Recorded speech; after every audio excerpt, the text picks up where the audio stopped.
Hi అండి, welcome to Lakshmi Shiva Tirupati channel. చాలా మంది వైకుంఠ ఏకాదశి ఉత్తర ద్వార దర్శనాలు స్టార్ట్ అవుతున్నాయని తెలిసినప్పటి నుంచి కూడా ఈ 2025లో జనవరి 10వ తేదీ నుంచి స్టార్ట్ అయ్యే ఈ వైకుంఠ ఏకాదశి స్పెషల్ దర్శనాల గురించి చాలా మంది అప్డేట్ అడుగుతున్నారనమాట.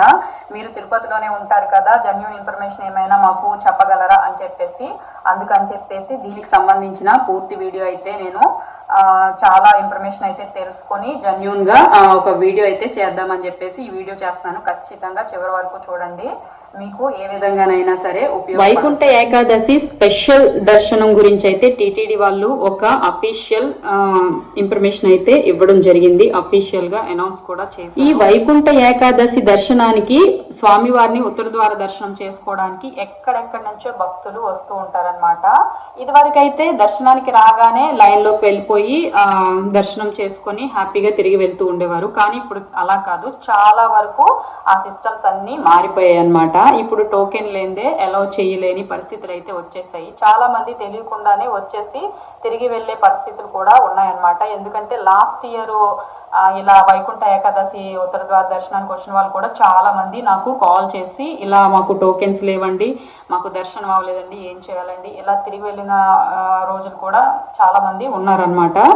అందుకని ఇప్పుడు ఏంటంటే, ఇప్పుడు మనం కొత్త అప్డేట్ వచ్చింది కాబట్టి టిటిడి వాళ్ళు అఫీషియల్ గా ఒక అప్డేట్ అయితే రిలీజ్ చేశారు కాబట్టి అది మనం 100% జెన్యూన్ గా అయితే తెలుసుకుందాము. ఈ వీడియో చూడడం వల్ల మీరు పక్కాగా ఏంటి, ఎలా వెళ్ళాలి, ఎలా టోకెన్ తీసుకోవాలి, ఎప్పుడు తీసుకోవాలి, ఎక్కడ తీసుకోవాలి అనే విషయాల్ని పూర్తిగా మనం ఈ వీడియోలో తెలుసుకుందాము. ఎవరికైనా ఉపయోగపడితే ఖచ్చితంగా, ఒక్కరికి ఉపయోగపడినా కూడా నాకు సంతోషమే. అందుకని చెప్పేసి జెన్యూన్ ఇన్ఫర్మేషన్ అయితే నేను ఇప్పుడు చెప్తాను. ఏంటనేది చూద్దాము రండి. ఈ వైకుంఠ ఏకాదశి స్పెషల్ అప్డేట్స్ గురించి, ఇప్పుడు ఎస్ఎస్డి టోకెన్స్ గురించి, అలాగే ఆ టైం స్లాట్ గురించి ఇప్పుడు మనం చూద్దాం. టిటిడి వాళ్ళు వైకుంఠ ఏకాదశి ఉత్తర ద్వార దర్శనాల కోసం ఎక్కడెక్కడ నుండో భక్తులు వస్తారు. వచ్చిన భక్తులు రద్దీ పెరిగి ఇబ్బంది పడకుండా ఉండడం కోసం ఎప్పుడు ఇచ్చే రెగ్యులర్ కౌంటర్లు ఉన్నాయి కదా, ఇప్పుడు మనకి భూదేవి కాంప్లెక్స్, శ్రీనివాసం కాంప్లెక్స్, విష్ణు నివాసం, ఇలా రెగ్యులర్ కౌంటర్లు కాకుండా భక్తులు ఇబ్బంది పడకూడదని చెప్పేసి మనకి ఇంకా స్పెషల్ గా 9 లొకేషన్స్ అయితే మనకి ఇవ్వడం జరిగింది అనమాట. టిటిడి వాళ్ళు ఎంతో ముందు చూపుతో ఆలోచించి ఈ 9 కౌంటర్లను తిరుపతిలో అయితే ఏర్పాటు చేశారు. 9 లొకేషన్స్ లో కూడా ఒక్కొక్క లొకేషన్ లో కొన్ని కౌంటర్స్ కూడా ఏర్పాటు చేశారనమాట. అదే ఇప్పుడు మనకి తిరుమలకి వెళ్ళినప్పుడు లడ్డు తీసుకోవడానికి వెళ్ళినప్పుడు కొన్ని కౌంటర్స్ ఉంటాయి కదా, అలాగా మనకి భక్తులు ఇబ్బంది పడకుండా ఈ టోకెన్స్ ఎక్కడైతే ఏ లొకేషన్స్ లో అయితే ఇస్తారో ఆ లొకేషన్ లో కొన్ని కౌంటర్స్ కూడా ఏర్పాటు చేశారనమాట. వెళ్ళిన భక్తులు ఇబ్బంది పడకుండా హ్యాపీగా టోకెన్స్ తీసుకునేలాగా. ఇప్పుడు మనం ఆ లొకేషన్స్ తో పాటు ఏ లొకేషన్స్ లో ఎన్ని కౌంటర్లు ఏర్పాటు చేశారు అనే విషయాన్ని మనం క్షుణ్ణంగా ఇప్పుడు తెలుసుకుందాం.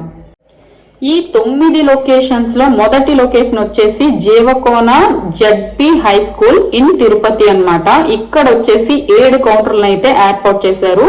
ఈ జీవకోన జడ్పీ హై స్కూల్ ఎవరికైతే దగ్గరలో అందుబాటులో ఉంటుందో వాళ్ళు అక్కడికి వెళ్ళి ఈ 7 కౌంటర్లో మనకి ఈ వైకుంఠ ద్వార దర్శనానికి సంబంధించిన టోకెన్స్ అయితే తీసుకోవచ్చు. ఇకపోతే రెండోది, మనకి రెండో లొకేషన్ వచ్చేసి MR Palli ZP high school in Tirupati. ఇక్కడైతే 8 కౌంటర్లను ఏర్పాటు చేశారు. మనకి మూడో లొకేషన్ వచ్చేసి రామచంద్ర పుష్కరిణి ఇన్ తిరుపతిలో మనకి 10 కౌంటర్లను అయితే ఏర్పాటు చేశారు. ఇక నాలుగో లొకేషన్ వచ్చేసి Ramanaidu high school Bairagi పట్టెడ in Tirupati. ఇక్కడ వచ్చేసి మనకి 10 కౌంటర్లను అయితే ఏర్పాటు చేశారనమాట. ఇక ఐదో లొకేషన్ వచ్చేసి ఇందిరా మైదానం మున్సిపల్ ఆఫీస్ ఇన్ తిరుపతి.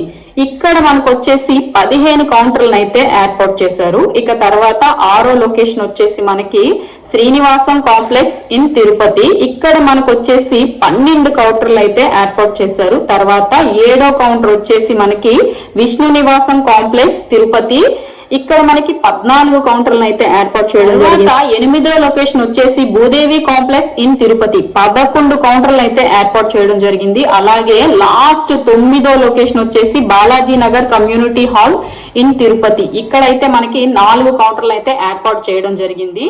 ఈ 9 లొకేషన్స్ లో మనకి 10, 11, 12 తేదీలకి సంబంధించిన ఈ వైకుంఠ స్పెషల్ ద్వార దర్శనం టోకెన్స్ అయితే రిలీజ్ చేస్తున్నారనమాట. కాబట్టి మీరు ఈ 9 పేర్లను గుర్తు పెట్టుకొని మనకి ఏదైతే జనవరి 2025 ఉత్తర ద్వార దర్శనానికి అదే మనకి స్పెషల్ వైకుంఠ ఏకాదశి ద్వార దర్శనానికి సంబంధించిన టోకెన్లు ఈ 9 ప్లేసెస్ లో మనకి ఇవ్వడం జరుగుతుంది అన్నమాట. ఈ 9 లొకేషన్స్ లోనూ కూడా వైకుంఠ ఏకాదశి స్పెషల్ దర్శనానికి సంబంధించిన టోకెన్స్ అయితే జనవరి 8వ తేదీన ఉదయం 5 గంటల నుంచి ఇవ్వడం ప్రారంభిస్తారు. 1,20,000 టికెట్లు అయితే ఇవ్వడానికి టిటిడి మనకి ఒక విషయాన్ని అయితే తెలియజేసిందనమాట. కాబట్టి మీరు ఎవరైతే ఈ వైకుంఠ ఏకాదశి స్పెషల్ ద్వార దర్శనానికి వెళ్దామని అనుకుంటున్నారో వాళ్ళందరూ కూడా ఈ ప్లేసెస్ ని గుర్తు పెట్టుకొని ఆయా ప్లేసుల్లో టోకెన్ తీసుకొని ఎటువంటి ఇబ్బంది లేకుండా స్వామివారి దర్శనం చేసుకుంటారని చెప్పేసి నేను ఈ వీడియో చేయడం జరిగిందన్నమాట. ఈ 9 ప్లేసెస్ లోనూ కూడా మనకి 10వ తేదీ, 11వ తేదీ, 12వ తేదీకి సంబంధించిన టోకెన్స్ మాత్రమే ఇస్తారనమాట. ఆ తర్వాత మళ్ళీ మనకి 13వ తేదీ తర్వాత 13వ తేదీ ఆ తర్వాతకు సంబంధించిన ఈ స్పెషల్ వైకుంఠ ఏకాదశి ద్వార దర్శనాలకి సంబంధించిన టోకెన్స్ యథావిధిగా ఇంతకు ముందు మీరు ఎక్కడైతే రెగ్యులర్ ప్లేసెస్ లో తీసుకుంటారో అదే మనకి భూదేవి కాంప్లెక్స్ లోని, అలాగే విష్ణు నివాసంలోని, శ్రీనివాసం కాంప్లెక్స్ లోని ఈ 3 ప్లేసెస్ లో 13వ తేదీ నుంచి యథావిధిగా మళ్ళీ ఆ 13వ తేదీకి సంబంధించిన టోకెన్స్ అయితే ఇస్తారనమాట. ఈ విషయం మీరు మర్చిపోవద్దు. ఎట్టి పరిస్థితుల్లోనూ కూడా ఈ టోకెన్ అనేది లేకపోతే కొండ మీద దర్శనానికి ఎలో చెయ్యరు. ఈ విషయాన్ని ఖచ్చితంగా గుర్తుపెట్టుకోండి. టోకెన్ లేదు కదా పర్వాలేదు ఎలాగోలా పంపిస్తారు అని కొండ మీదకి వెళ్ళిపోతే మాత్రం ఎట్టి పరిస్థితుల్లోనూ టోకెన్ లేకుండా మనకి ఎలో చేయరనమాట. ఈ విషయాన్ని ఖచ్చితంగా గుర్తుపెట్టుకోండి. ఓకే, మరి ఇప్పటి వరకు అయితే స్పెషల్ దర్శనానికి సంబంధించిన వైకుంఠ ఏకాదశి ఉత్తర ద్వార దర్శనానికి సంబంధించిన విషయాలు అయితే 100% జెన్యూన్ గా చెప్పడం అయితే జరిగింది. ఈ వీడియో మీకు ఎలా అనిపించిందో ఖచ్చితంగా కామెంట్ చేయండి. నెక్స్ట్ మళ్ళీ మంచి వీడియోతో కలుద్దాం. అంతవరకు బాయ్.